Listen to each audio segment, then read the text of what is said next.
नमस्कार प्यारे विद्यार्थियों बच्चों, आज के सेशन में हम डिस्कस करेंगे सोइल वाटर। ठीक है, मुझे लगता है मुझे देखा मैंने सोइल साइंस हमने पूरा कंप्लीट किया, तो मुझे लगा कि ये वाला पार्ट भी बहुत इंपॉर्टेंट है क्योंकि यहाँ से पीएफ वैल्यू का क्वेश्चन पूछ लेते हैं, अवेलेबल वाटर का क्वेश्चन पूछ लेते हैं, तो ये इंपॉर्टेंट पार्ट है। तो मैं इसको भी कंप्लीट करवा रहा हूँ। इसके बाद सोइल हमारा कंप्लीट है और फिर हम वाटर शेड मैनेजमेंट डिस्कस करेंगे। ठीक है, और भी आपको कुछ लगता है कि सर सोइल साइंस में ये चीज़ भी पढ़ा दो, तो वो मैं पढ़ा दूंगा, बस आप कमेंट कर देना कि सर ये चीज़ भी पढ़ा दो, है ना। मुझे लगा कि सोइल वाटर कवर करवाना चाहिए क्योंकि यहाँ से क्वेश्चन आते हैं। ये अगर इसको हम सिलेबस के अंदर देखें तो ये प्रॉपर्टी के अंदर काउंट हो जाता है, अदरवाइज ये आउट ऑफ द सिलेबस है ना। ये प्रॉपर्टी के अंदर आ जाता है कि सोइल वाटर, वाटर भी क्या है, ये भी एक प्रॉपर्टी से सोइल की। तो यहाँ से क्वेश्चन क्या बनते हैं, जो पीएफ वैल्यू वहां से क्वेश्चन आ जाता है, फील्ड कैपेसिटी से क्वेश्चन आ जाता है, परमानेंट बिल्डिंग पॉइंट से क्वेश्चन आ जाता है, अवेलेबल वाटर से क्वेश्चन आ जाता है, तो ये ऐसे। ठीक है, तो सोइल वाटर के अंदर सबसे पहले हम बात करेंगे, हम एंट्री ऑफ वाटर की। क्या बात करेंगे? Entry of water.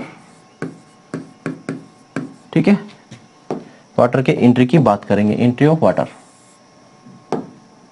ठीक है, जल का प्रवेश, जल का प्रवेश। अब कहाँ प्रवेश कहाँ करेगा जल? सोइल के अंदर, है ना। Entry of water in the soil, तो जल का जो प्रवेश होगा वो कहाँ पर होगा? सोइल के अंदर। तो इसमें सबसे पहला पॉइंट आता है, वो आता है सीवेज, सीपेज। क्या आता है? सीपेज। सीपेज हिंदी में कहते हैं रिसाव। क्या कहेंगे हिंदी में? रिसाव। तो इसका मतलब क्या होता है? देखो, मैं एक डायग्राम पूरा समझा देता हूं, उसी से पूरा ये इसकी कहानी बनने वाली है। चलो बच्चा लोग, अब समझना आप सारी चीजें। ठीक है, सारी चीज मैंने बताया। सीपेज, सीपेज मतलब क्या होता है? Horizontal flow of water. क्या होगा? Horizontal flow of water. Horizontal flow of water, इसको हम क्या बोलते हैं? सीपेज बोलते हैं। ठीक है, पानी का क्षैतिज रिसाव। ठीक है, हम क्या बोलेंगे? जल का क्षैतिज बहाव को क्या कहते हैं? रिसाव कहते हैं। समझना बात को, ये डायग्राम से समझ लेना आप।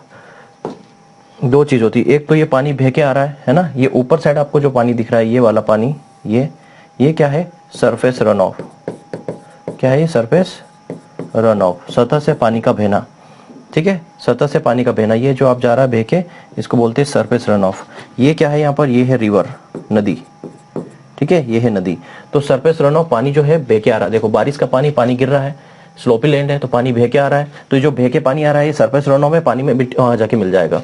दूसरा जो है, ये पानी जो बह के आ रहा है इसमें हो रहा है रिसाव। ये देखो अंदर की तरफ, है ना, हॉरिजॉन्टल जो है रिसाव भी हो रहा है साइड से। तो हॉरिजॉन्टल रिसाव जो होता है ना, वो कहाँ से होता है? हॉरिजॉन्टल रिसाव, तो हम ये बोल सकते हैं कहाँ से होता है? हॉरिजॉन्टल रिसाव जो होता है, हॉरिजॉन्टल रिसाव water, horizontal flow of water channel, water channel. ठीक है, जो जल की जो नलिका होती है, जल का जो नलिका होती है, चैनल का मतलब होता है जल नलिका से जल का क्षैतिज बहाव। जल नलिका से जो क्षैतिज बहाव होता है उसको बोलते हैं। अब जल नलिका में क्या आ सकती है? नहर आ सकती है आपकी, है ना, नहर आ सकती है, वाटर चैनल हो सकता है। तो मान लो ये वाटर चैनल है, आपको कोई नहर है, तो नहर के पास है, ठीक है, मान लो ये नहर जा रही है, तो नहर के पास ये, ठीक है, ये क्या है? एक नहर है, ये नहर है, इसमें से पानी जा रहा है। ठीक है, ये इसमें से अगर पानी जा रहा है, ये तो इसमें से अगर पानी जाता है, आपने देखा होगा कहीं पे भी पानी जाता है जहाँ पर पक्की जगह नहीं है, कच्चा है वो, है ना, चाहे नहर ले लो या आपकी वाटर चैनल ले लो, अगर आपके खेत पे आप पानी देते हो, ठीक है, मान लो ये आपकी फील्ड है, फील्ड में आप पानी यहाँ से पानी देते हो, यहाँ से, तो ये वाला एरिया भी हल्का सा गीला हो जाता है, ये वाला एरिया भी हल्का गीला हो जाता है, इस वाला एरिया भी हल्का गीला हो जाता है। क्यों? क्योंकि वहाँ पे होता है सीपेज, रसा होता है। तो जब ये पानी आप यहाँ से दोगे तो ये वाला हिस्सा भी क्या होगा? हल्का सा हॉरिजॉन्टल फ्लो इसमें भी होगा, रिसाव होगा, हॉरिजॉन्टल फ्लो दोनों तरफ। तो इसी को बोलते हैं हम क्या? सीपेज। इसी को बोलते हैं सीपेज, जो हॉरिजॉन्टल फ्लो होता है वाटर का। ठीक है, रिसाव जो होता है, जैसे पानी जा रहा है नली के अंदर और आइट साइड दोनों तरफ जो है जगह गीली हो गई, तो उसको बोलते हैं हम सीपेज, मतलब हॉरिजॉन्टल फ्लो हो रहा है वाटर चैनल से। ठीक है, वहां पर रिस रहा है पानी, उसको हम क्या बोल देते हैं? ठीक है, water loss from the irrigation channel, ऐसा बोल सकते हैं, water loss from the irrigation channel, irrigation channel से पानी का लॉस होना। ठीक, तो ये हो जाएगा आपका सीपेज। सीपेज के बाद आता है दूसरा आपका, मैं बोलूँ तो इनफिल्ट्रेशन। क्या होगा? इनफिल्ट्रेशन। मैं लिख देता हूँ यहाँ पर टर्म इनफिल्ट्रेशन, हिंदी में बोलते हैं इसको अंतः संयदन, अंतः संयदन बोलते हैं। इसका इंग्लिश नाम याद रखो तो ज़्यादा अच्छा है, ठीक है, अंतः संयदन इसको बोलते हैं, इन्फिल्ट्रेशन। ठीक है, एक और टर्म है जिसको हम बोलते हैं परकोलेशन। परकोलेशन, परकोलेशन को हिंदी में क्या बोलते हैं? अंतःस्त्रवण, अंतस्थ स्त्रवण इसको कहते हैं। ठीक है, सरफेस रॉन्ग इन्फिल्ट्रेशन फिर बोलते हैं लीचिंग। अगला टर्म क्या है? लीचिंग।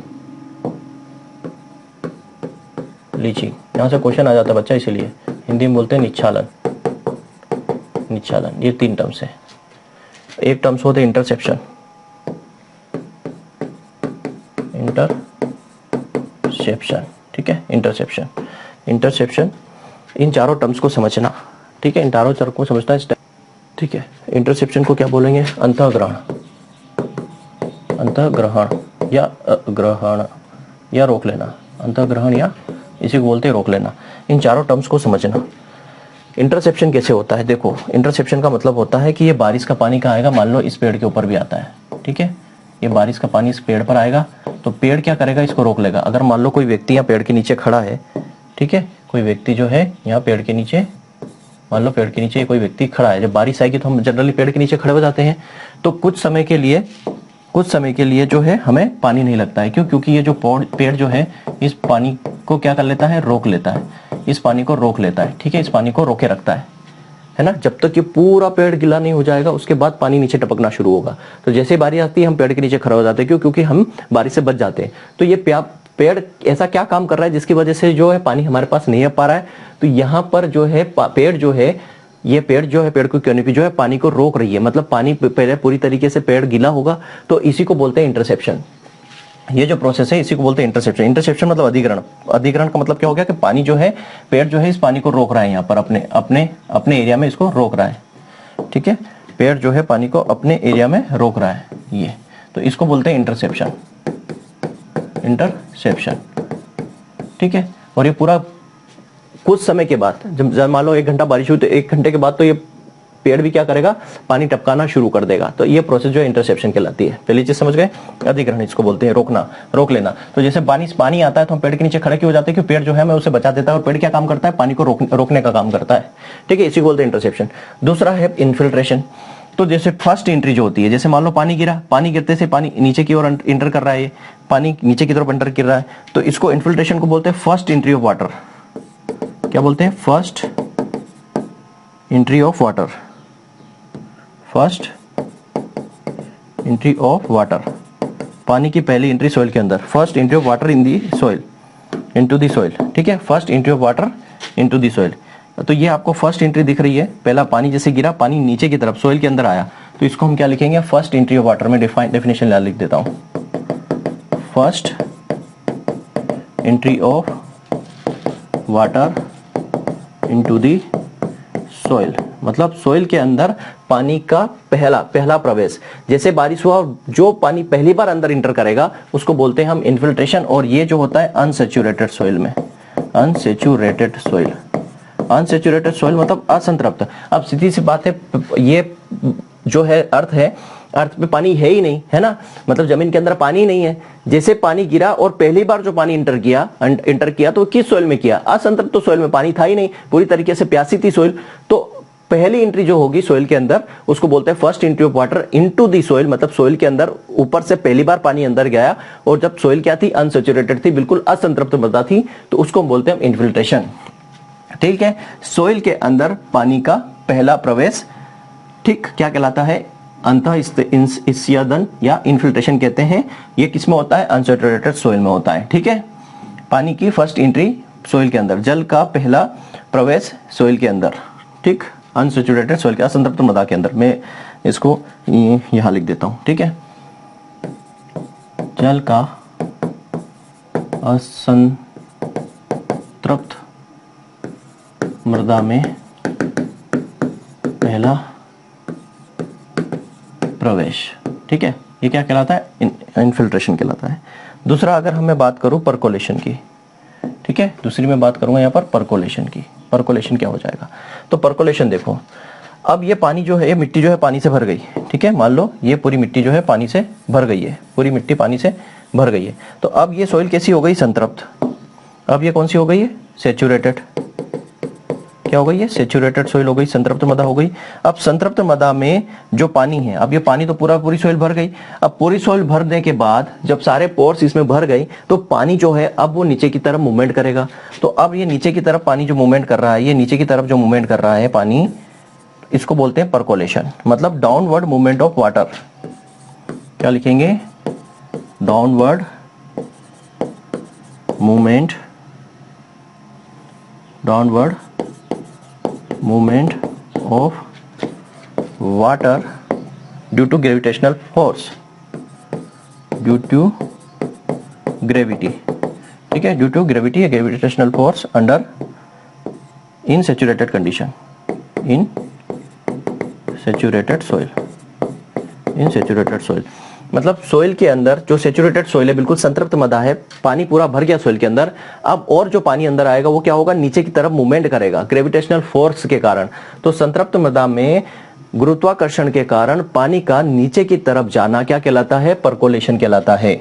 समझ में आ गई बात, ये अंदर की ही बात हो रही है। इन्फिल्ट्रेशन बाहर से अंदर की तरफ जाता है, ऊपर से अंदर की तरफ जा रहा है, और ये परकोलेशन जो है सोइल के अंदर ही मूवमेंट होता है।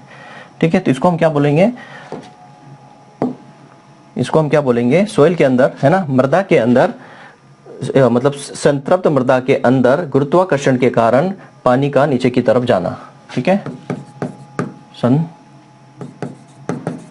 संतृप्त ऐसे लिखना है, गलत लिख दिया मैंने, असंतृप्त। ठीक है, संतृप्त मृदा के अंदर, ठीक है, गुरुत्वाकर्षण बल के कारण जल का नीचे की ओर जाना, नीचे की ओर जाना, जल का नीचे की ओर जाना, इसको बोलते हैं हम परकोलेशन। ठीक है, इसको क्या बोलेंगे, परकोलेशन बोलेंगे। समझ गए बात को। तीसरी हम बात कर रहे हैं किसकी, लीचिंग की। तीसरी बात करेंगे हम किसकी, लीचिंग की। लीचिंग क्या होता है, देखो अब होता क्या है, ये हमारा प्लांट है, और प्लांट में क्या रहते हैं, यहाँ पर न्यूट्रिएंट्स भी होते हैं। ये मान लो ये क्या है, न्यूट्रिएंट है, पोषक तत्व है, न्यूट्रिएंट्स भी है, साल्ट भी होते हैं, लवण भी होते हैं। ठीक है, पोषक तत्व भी होते हैं और लवण भी होते हैं। अब क्या होगा, जब पानी नीचे की तरफ मूवमेंट करेगा, ये पानी नीचे की तरफ जाएगा, ये नीचे की तरफ जाएगा, ये मतलब परकोलेशन होगा, तो साथ में क्या होंगे, ये न्यूट्रिएंट्स वगैरह, ये जो न्यूट्रिएंट्स वगैरह है, ये भी नीचे की तरफ चले जाएंगे, नीचे की तरफ चले जाएंगे, मतलब इनका निच्छालन हो जाएगा। ठीक है, क्या हो जाएगा, इनका निच्छालन हो जाएगा। तो यहाँ पर हम क्या बोलेंगे कि यहाँ पर डाउनवर्ड मूवमेंट हो रहा है न्यूट्रिएंट एंड साल्ट। ठीक है, downward movement of nutrient and salt due to leaching. ठीक है, यहां पर क्या बोलेंगे, डाउनवर्ड मूवमेंट ऑफ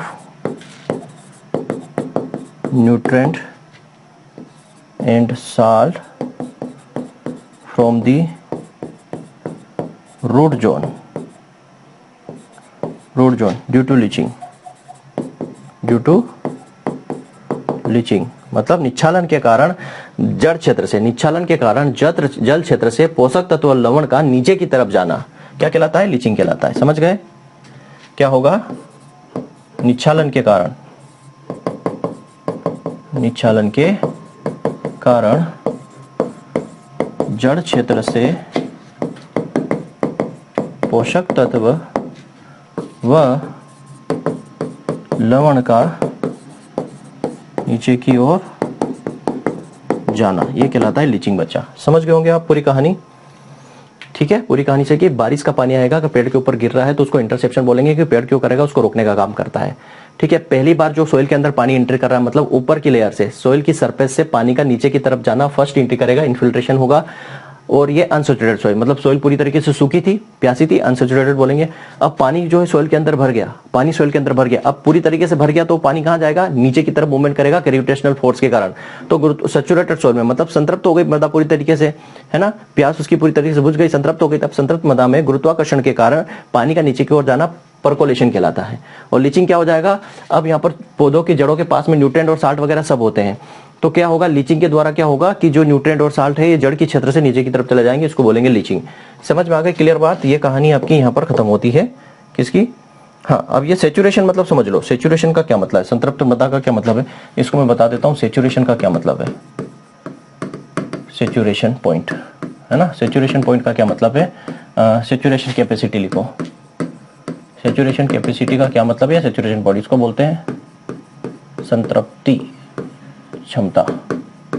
सेचुरेशन संतृप्ति क्षमता मतलब जितने भी पोर्स होते हैं सॉइल के, ठीक है, व्हेन ऑल पोर्स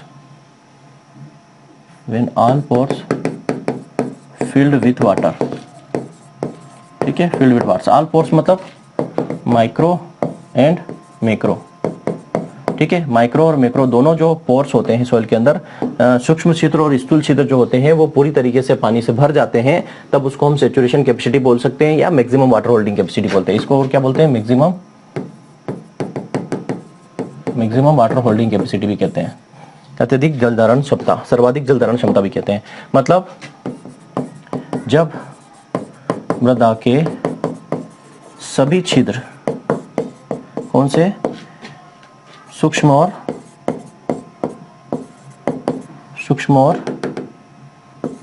स्थूल, दीर्घ जिसको हम बोलते हैं स्थूल, ठीक है, पानी से भर जाते हैं, जल से भर जाते हैं, तो उस क्षमता को, उस कैपेसिटी को क्या कहते हैं, सेचुरेशन बोलते हैं या मैक्सिमम वाटर होल्डिंग कैपेसिटी बोलते हैं।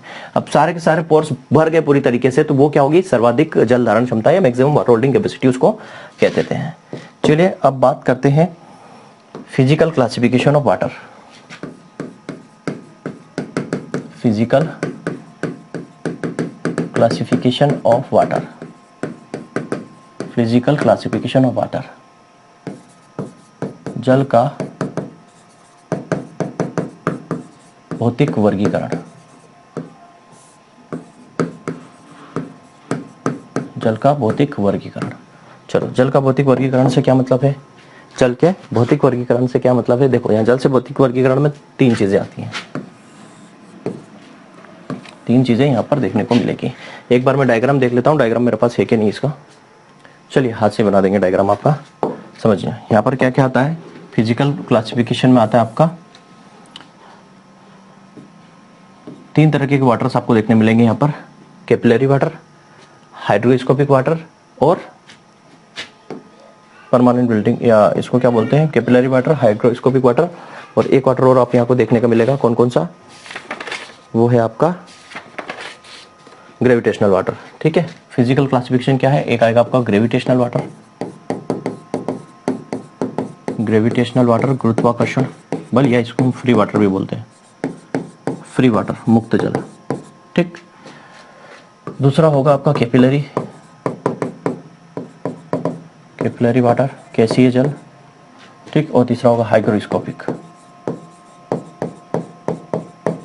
Hygroscopic water. ये फिजिकल क्लासिफिकेशन है जल का, ठीक है। इसको क्या बोलेंगे, मुक्त जल, मुक्त जल है ये, गुरुत्वाकर्षण जल। दूसरा हो जाएगा गैसीय जल, गैसीय या गैसीय जल, और ये हो जाएगा आपका द्रवग्राही जल, द्रवग्राही जल। तीन प्रकार का जल ये होता है। देखो समझना कैसे ये काम करता है।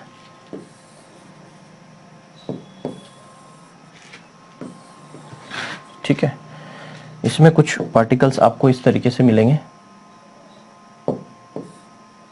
ठीक है। अगर ये सॉइल के पार्टिकल्स हैं,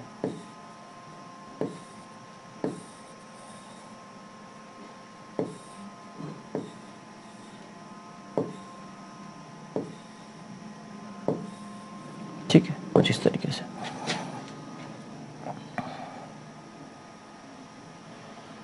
ठीक, यहां पर जो सॉइल के पार्टिकल्स होंगे,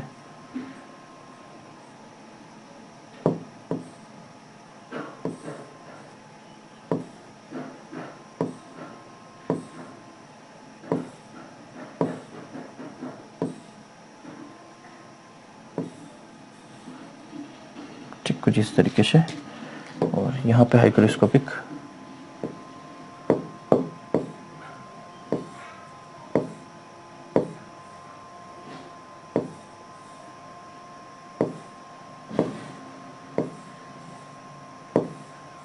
अरे हो जा रहे भाई। चलिए अब यहाँ पर समझना किसका क्या रोल है। यहाँ पर ग्रेविटेशनल वाटर्स का क्या मतलब है कि यहाँ पे जो वाटर से सॉइल का, यहाँ से अगर मान लो वाटर जाएगा तो वो वाटर क्या करेगा, नीचे की तरफ मूवमेंट करके नीचे निकल जाएगा, गुरुत्वाकर्षण फोर्स के कारण नीचे की तरफ निकल जाएगा, सोइल के अंदर रुक नहीं पाएगा, जिसे बोलते हैं हम परकोलेशन। ठीक है, यहाँ पर जो वाटर है आपका, ये भरा हुआ जो पानी है, ये जो भरा हुआ पानी है, ये सारा कहाँ चला जाएगा, गुरुत्वाकर्षण फोर्स के कारण नीचे की तरफ चला जाएगा। ठीक है, तो इसको हम क्या कह देते हैं, वाटर अवेलेबल, या हम बोल सकते हैं water between the saturation and field competition. इसको क्या बोलते हैं, water between saturation and field capacity. तो फील्ड कैपेसिटी और सैचुरेशन के बीच, ठीक है, फील्ड कैपेसिटी क्षेत्र क्षमता और संतृप्ति बिंदु के मध्य का जो जल है वो क्या कहलाता है, ग्रेविटेशनल बोर्ड। क्योंकि ये जो अभी बताऊंगा, ठीक है, मैंने क्या लिखा यहाँ पर, क्षेत्र क्षमता,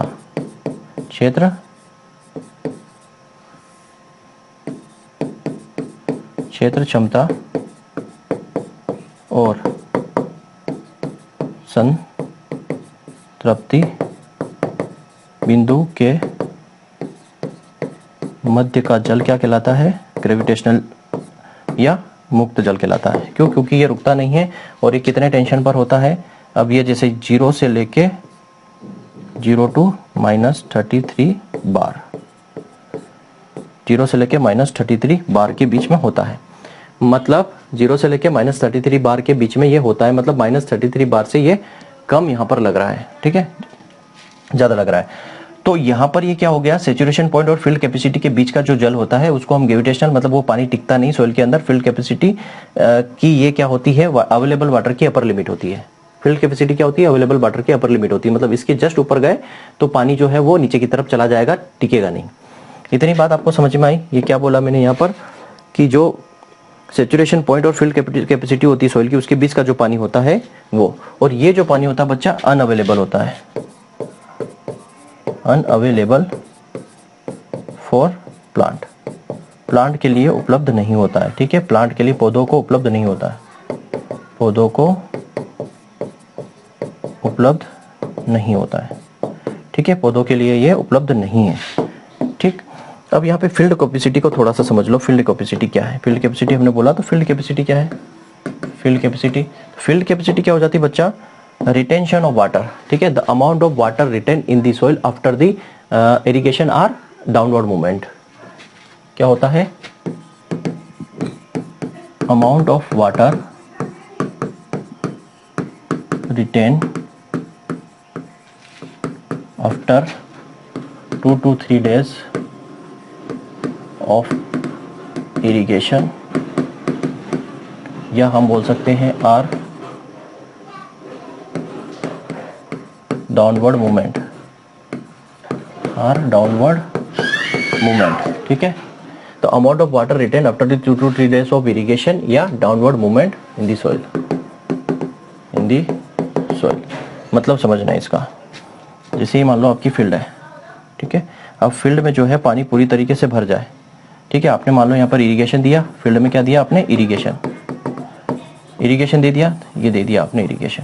ठीक, इरिगेशन देने के बाद ये इरिगेशन दे दिया, तो 2 से 3 दिन के बाद जितना पानी सोइल के अंदर बचेगा, मान लो 2 से 3 दिन के बाद जो है, 2 से 3 दिन के बाद सोइल के अंदर जो पानी बचा है, जितने पानी की मात्रा जो है बची है, ठीक है, जितने पानी की मात्रा बची है उसको हम बोलते हैं फील्ड कैपेसिटी। ठीक है, फील्ड कैपेसिटी। और फील्ड कैपेसिटी जो होती है ये अपर लिमिट होती है, upper limit of available water, मतलब इसके ऊपर अवेलेबल वाटर की, मतलब उपलब्ध जल की अपर सीमा, उपलब्ध जल की अपर सीमा।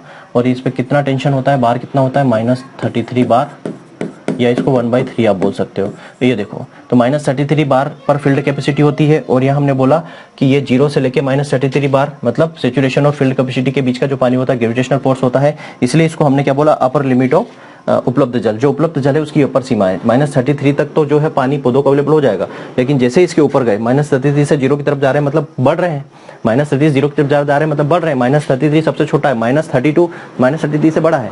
तो जैसे हम इसके ऊपर जा रहे हैं तो पानी पौधों के लिए उपलब्ध नहीं होगा। तो जैसे 33 के ऊपर जा रहे हैं तो पानी नीचे की तरफ मूवमेंट करा जाएगा, बह जाएगा पानी। और ये फील्ड कैपेसिटी का मतलब है कि आपने इरिगेशन दे दिया, इरिगेशन देने के 2 से 3 दिन बाद जितना पानी सोइल के अंदर बचा है, क्यों, और वही पानी बचा जो पौधों को उपलब्ध होने वाला है। तो जैसे आपने इरिगेशन दिया तो 2 से 3 दिन बाद जितना पानी सोइल के अंदर बचा मतलब वो वही पानी बचा जो पौधों को उपलब्ध है ना, उपलब्ध होगा, तो उसको फील्ड कैपेसिटी बोलते हैं। और -33 बार पर ये होती है, और ये अपर लिमिट होती है किसकी, सोइल की। और इसको मेजर कैसे करते हैं, प्रेशर प्लेट मेम्ब्रेन से, pressure plate apparatus, pressure plate apparatus से इसको मेजर करते हैं। कहां पर, फील्ड लेवल पर। आगे और बताऊंगा इसको मेजरमेंट में। ठीक है, इतनी बात आप समझ गए क्या हुआ यहाँ पर।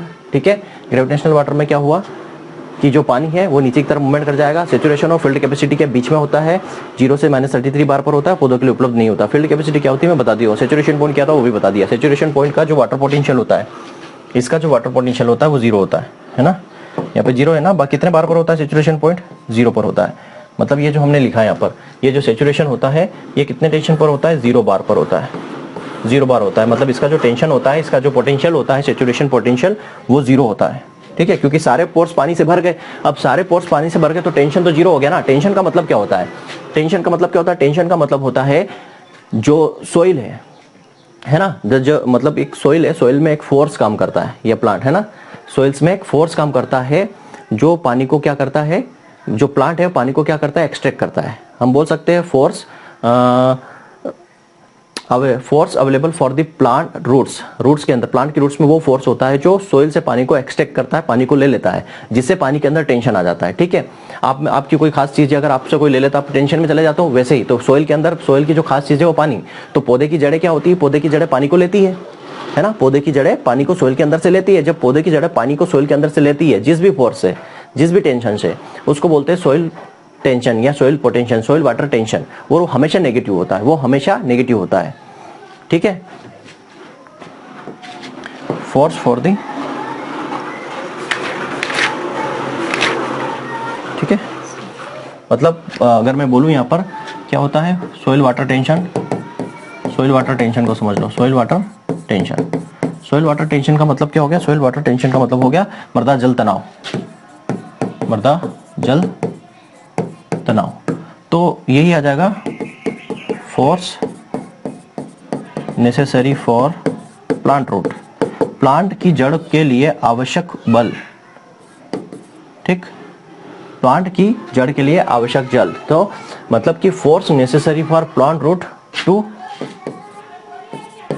Extract water from the soil, from the soil मतलब मृदा से जल को निकालने, पौधा को जल से लेने के लिए, पौधों की जड़ों के लिए जो आवश्यक बल होता है उसको हम बोलते हैं सोइल मॉइस्चर टेंशन। और ये हमेशा नेगेटिव होता है, ऑलवेज नेगेटिव। ये ऑलवेज क्या होता है, नेगेटिव होता है। समझ गए बात को। ठीक है, मान लो ये सोइल है, सोइल के अंदर पानी है, सोइल के अंदर क्या है, पानी है, सोइल के अंदर क्या है, ये पानी है। अब ये पानी को कौन लेगा, ये प्लांट की रूट्स, प्लांट की रूट्स के अंदर क्या होते हैं, फोर्स का काम करता है, कैपिलरी फोर्स बोल सकते हैं। ये क्या करता है, पानी को ऊपर की तरफ लेगा, तो जिससे सोइल टेंशन में आ जाएगी, सोइल टेंशन में आ जाएगी, भाई मेरा पानी कौन ले जा रहा है। तो वो जो टेंशन है वो क्या होता है, सोइल वाटर टेंशन होता है। और ये हमेशा नेगेटिव होता है, इसलिए जो आपकी ये वैल्यू आती है बार में बच्चा, इसलिए जो आपकी वैल्यू आती है बार में ये माइनस में होती है। क्यों, क्योंकि सोइल मॉइस्चर टेंशन हमेशा नेगेटिव होता है। जब नेगेटिव होता है इसलिए तो हम -33 बार लिखते हैं। ये तो माइनस क्यों लिख रहे हैं, हम माइनस क्यों लिख रहे हैं भाई, माइनस इसलिए लिख रहे हैं कि जो पानी है सोइल के अंदर वो रूट ले रही है, प्लांट उसको ले रहा है, तो सोइल टेंशन में आ रही है, तो टेंशन में आ रही तो हमेशा नेगेटिव रहेगी। ठीक, और यहाँ पे तो क्या हो रहा है, सोइल पानी रोक ही नहीं पा रही, पानी नीचे की तरफ चला गया, तब भी टेंशन में आ जाएगी। तो ये 0 से लेके -33 बार होता है। दूसरा कैपिलरी वाटर की बात करते हैं, तो ये हम बोल सकते हैं इसको वाटर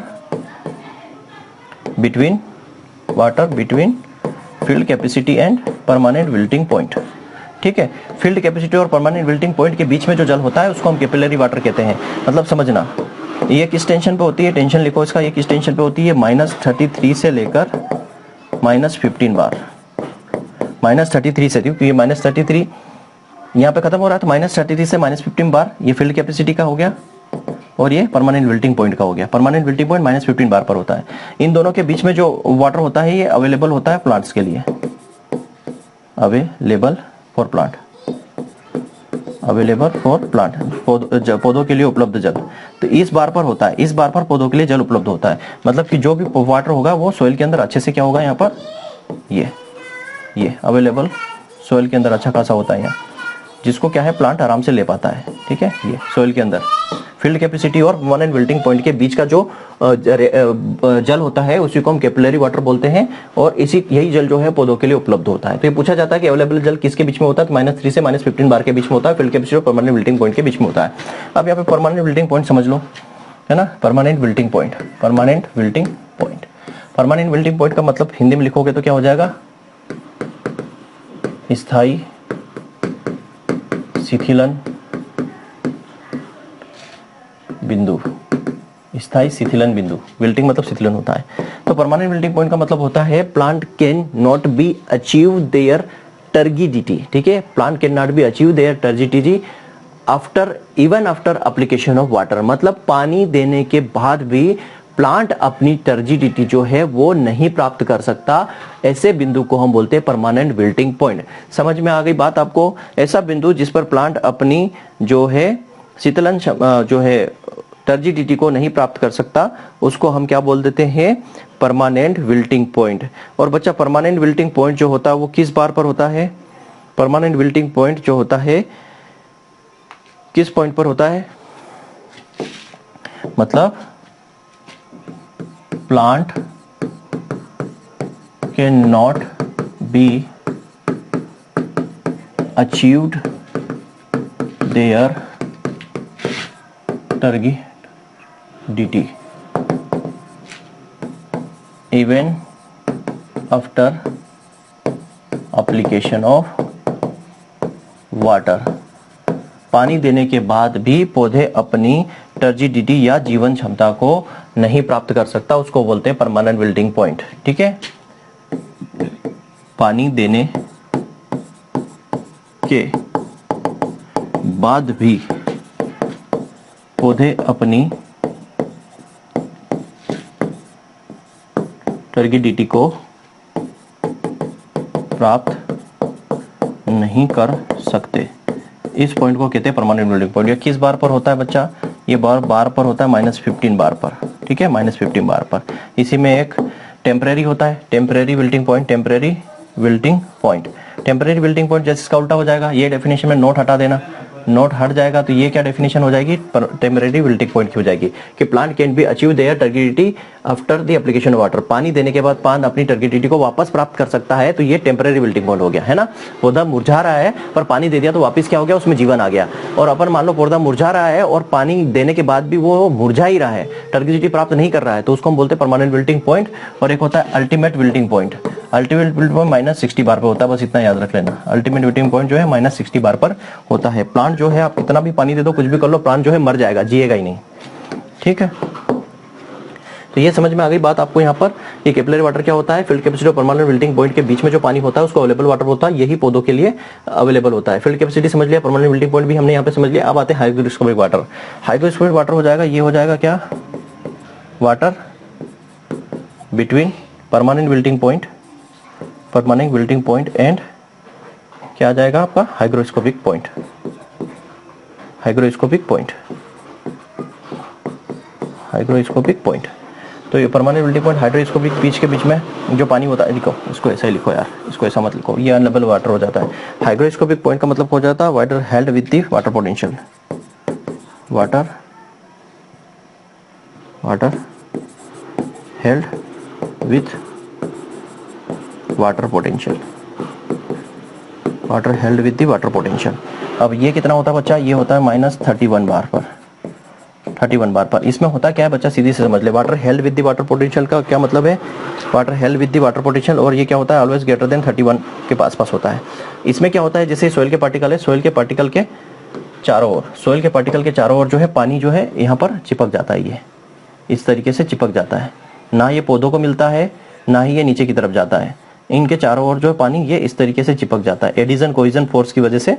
ये तो मतलब कि सॉइल पार्टिकल के चारों ओर पानी का रुक जाना, है ना, होल्ड कर जाना, मतलब कि यहाँ पर water held with the water potential. जो वाटर पोटेंशियल होता है किस पोटेंशियल पर, -30 बार जो है वाटर पोटेंशियल है, मतलब कि पानी का टेंशन है 31 बार। इस टेंशन पर पानी जो है रुक जाता है, पानी रुक जाता है मतलब चिपका रहता है, ना तो नीचे जाता है ना ही पौधों को मिलता है। इसको बोलते हैं हाइड्रोस्कोपिक वाटर, द्रव्यग्राही जल।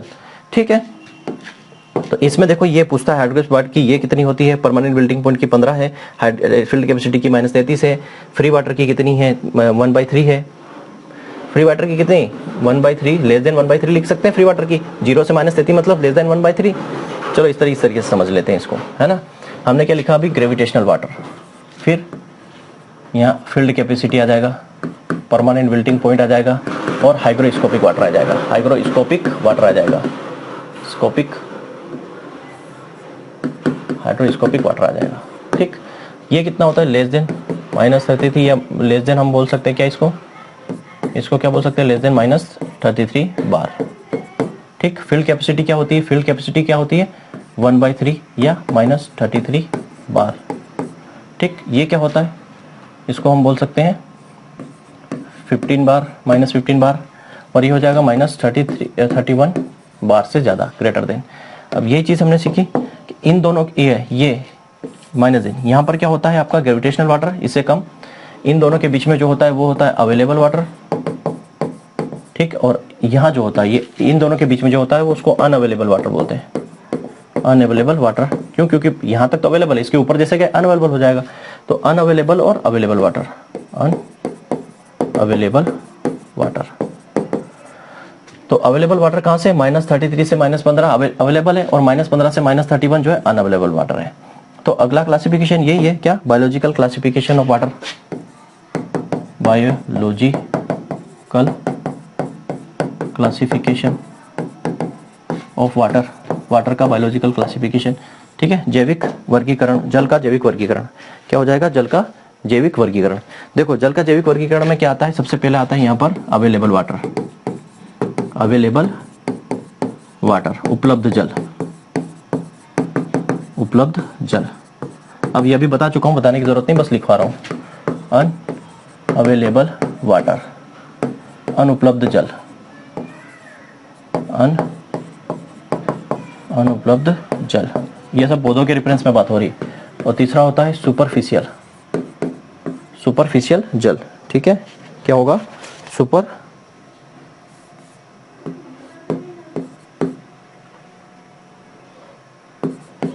सुपरफ्लुवियस वाटर। ठीक है, सुपरफ्लुवियस वाटर, क्या बोलेंगे उसको, सुपरफ्लुवियस वाटर। ठीक है, सुपरफ्लुवियस वाटर,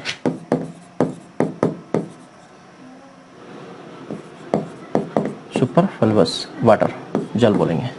ठीक है, अवेलेबल वाटर हमने समझ लिया, अवेलेबल वाटर मतलब water between field capacity and permanent melting point. ठीक है, इन दोनों के बीच में जो पॉइंट होता है, मतलब किस पॉइंट पर, -33 से लेकर -15 बार के बीच जो वाटर होता है वो अवेलेबल वाटर होता है प्लांट्स के लिए। ठीक है, यहाँ हम बोल सकते हैं water between permanent melting point and hygroscopic water, hygroscopic water. ठीक है, मतलब जो बोल सकते हैं हम स्थायी शीतलन बिंदु और द्रव्यग्राही जल के बीच का जो पानी होता है वो अनअवेलेबल होता है, और ये -15 से लेके -31 बार होता है। सॉरी, इस पे माइनस मत लगाना, -31 लफड़ा पड़ जाएगा। कहाँ करा अपन ने, ये माइनस मत लगाना बच्चा, इस पे 31 बार। ठीक है, माइनस मत लगाना। ठीक, इस पे माइनस नहीं आएगा, इस पे माइनस नहीं लगाना है। ठीक है,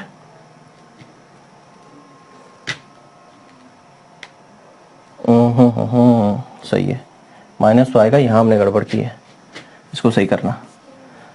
ये हो जाएगा 0.33 बार,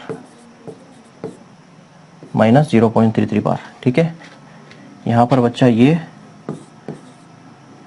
होगा -0.33 से लेके 15 बार। ठीक है, इसको सुधार लेना। -0.33, 1/3 का मतलब -0.33 होता है। -33 नहीं, 0 से लेके -0.33 बार, -0.33 से लेके 15 बार और -31 बार, सही है। ठीक है, यहाँ पर कहीं और लिखा हमने, ये इसको लिखना -0.33 बार, जिसको 1/3 बोलेंगे। ठीक है, बाकी यहाँ पर कोई दिक्कत है? यहाँ पे कोई दिक्कत नहीं है। और यहाँ पर, यहाँ पर लिखना -0.33 बार, ये आ जाएगा -0.33 और -31। ठीक है, अब सही है, सुधार लेना। यहाँ पे वापस -0.33 से लेके -15 के बीच में अवेलेबल, 15 से 51 नॉट अवेलेबल। और ये सुपरफिशियस वाला वाटर जो हो जाएगा ये लेस देन -0.33 बार पर होगा, मतलब लेस देन 1/3 एटमॉस्फेरिक पर होगा ये, मतलब इसी को हम बोलते हैं ग्रेविटेशनल वाटर। ठीक है, ग्रेविटेशनल वाटर। सुपरफ्लुवियस वाटर का मतलब ये है कि पानी जो बियॉन्ड दी फील्ड कैपेसिटी के बाहर का जो पानी होता है उसको सुपरफ्लुवियस वाटर बोलते हैं, और वो अवेलेबल नहीं होता है। और 15 से लेके ये 31 बार वाला ये भी अवेलेबल नहीं होता, और 0.033 बार से लेके -15 बार ये अवेलेबल होता है। तो इसको सुधार लेना, हमने जहाँ पे भी -33 लिखा है -0.033 है वो। ठीक है, चलिए ये सारी चीज हमने समझ ली। अब बात करते हैं measurement of soil water.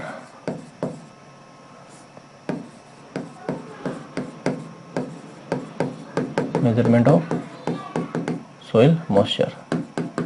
Soil moisture को कैसे मेजर करते हैं, तो बस शॉर्ट में याद रखना है, यहाँ पर ज़्यादा कुछ नहीं याद रखना। एक होती है डायरेक्ट मेथड, ठीक है, डायरेक्ट मेथड, प्रत्यक्ष विधि। ठीक है, प्रत्यक्ष विधि, इसमें ग्रेविमेट्रिक मेथड यूज करते हैं, ग्रेविमेट्रिक मेथड, बस ये याद रखना, ग्रेविमेट्रिक मेथड यूज करते हैं इसके अंदर। और इसमें जो है 105 डिग्री सेल्सियस पर क्या करते हैं, इसको ओवन ड्राई करते हैं। ठीक है, सोइल को ओवन ड्राई करते हैं 24 घंटे के लिए, 24 घंटे के लिए। और बार कितना, 0 से लेके -100 बार पर रखते हैं, 0 to -100 बार पर रखते हैं, बस इतना याद रखना, हालांकि ये इंपॉर्टेंट नहीं है। दूसरा है इनडायरेक्ट मेथड, अप्रत्यक्ष मेथड, अप्रत्यक्ष मेथड। तो अप्रत्यक्ष मेथड में क्या है, इसमें पहला है न्यूट्रॉन मॉइस्चर मेथड,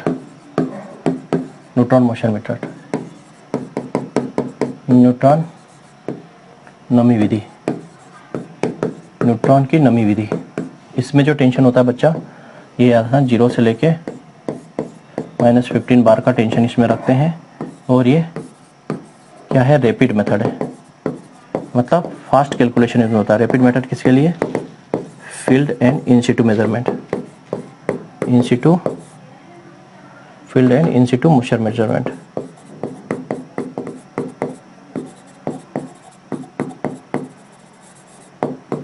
ठीक है, फील्ड के अंदर, और इन सिटू मतलब कि उसी जगह पर जहाँ पे मेजर करना वहीं पे वहीं बता देगा। इन सिटू मेजर है, रैपिड मेथड इसलिए क्योंकि इन सिटू मेजर है, वहीं बता देगा आपको न्यूट्रॉन मॉइस्चर मीटर कितना उसके अंदर मोशन है, और 0 से 15 बार तक ये मेजर कर सकता है। ठीक है, ज़्यादा कुछ याद रखने की जरूरत नहीं है इसमें। दूसरा आता है इसमें इलेक्ट्रिक रेसिस्टेंस मेथड,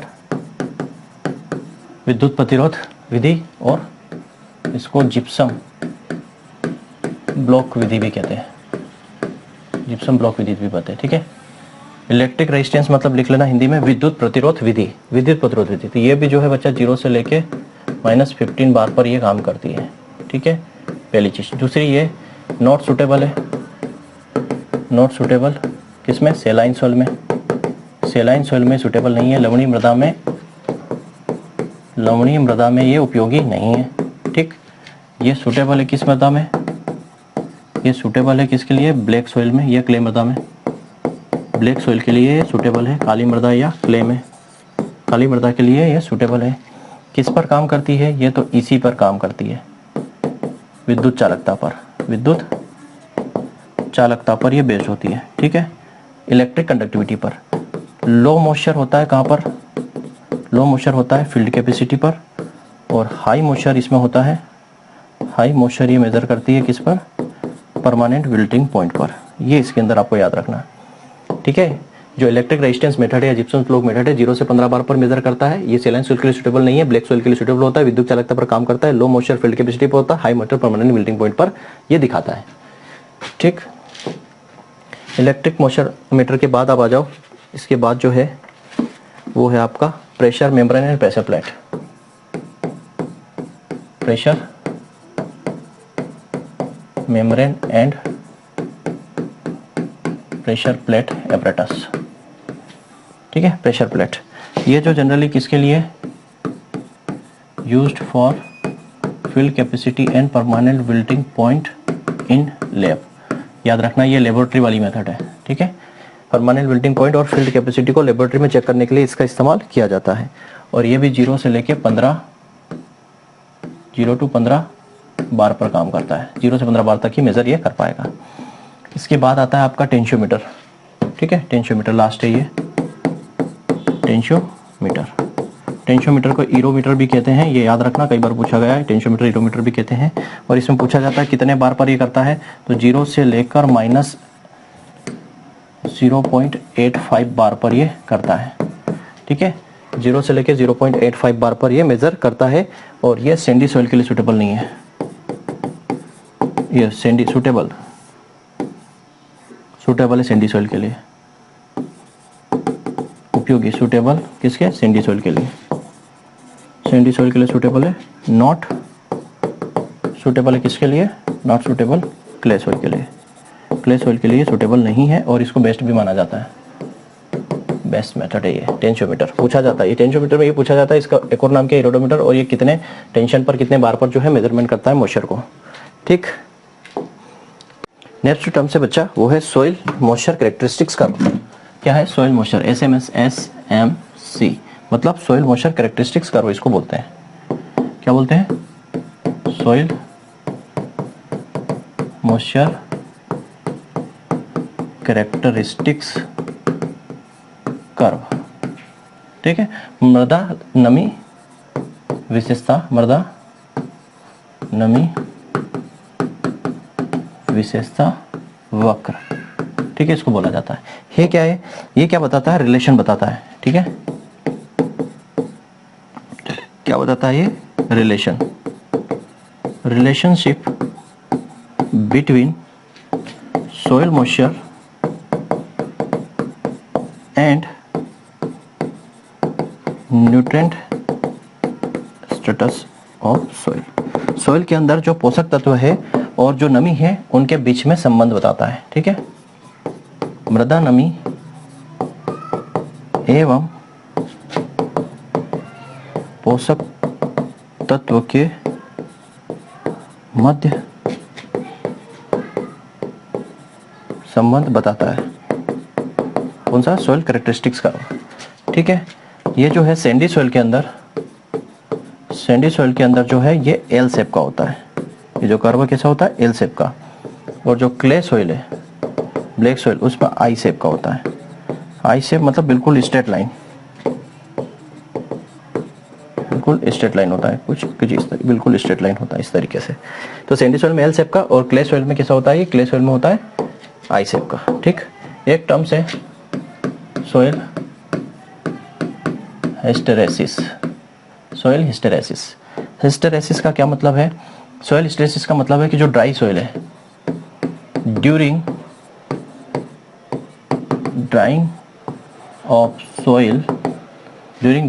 सॉइल मोर मॉइस्चर कंटेंट देन वेटिंग। मतलब क्या है, गीला, जब सॉइल को गीली करते हैं, जब सॉइल गीली होती है उसके कंपैरिजन में जब सॉइल सूखती है तो उसमें मॉइस्चर कंटेंट ज्यादा होता है।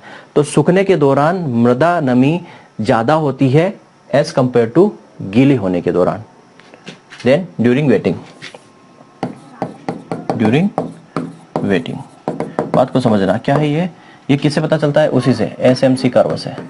SMC कर्व से ही पता चलता है कि जो सॉइल सूख रही है उसमें मृदा की नमी ज्यादा होती है और जो गीली होने के दौरान की तुलना में सूखने के दौरान मृदा के अंदर सॉइल की नमी ज्यादा होती है। बस ये कॉन्सेप्ट है।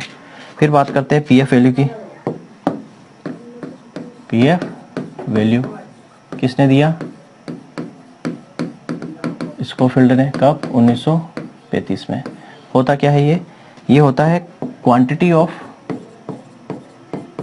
Quantity that indicate quality of water. ये वो क्वांटिटी है जो सोइल की गुणवत्ता, जल की गुणवत्ता को बताता है। ठीक है, क्या हो गया? मात्रा जो जल की गुणवत्ता बताती है। ठीक है, इसको किस में एक्सप्रेस करते हैं? सेंटीमीटर में एक्सप्रेस करते हैं। चलो पीएफ वैल्यू के बारे में थोड़ी सी बात कर लेते हैं, किसकी कितनी, यहाँ से क्वेश्चन आता है। ठीक है, या तो आपकी कैरेक्टरिस्टिक्स सैचुरेशन की हो गई, field capacity, permanent building point, hygroscopic, और एक हो जाएगी आपकी, चलिए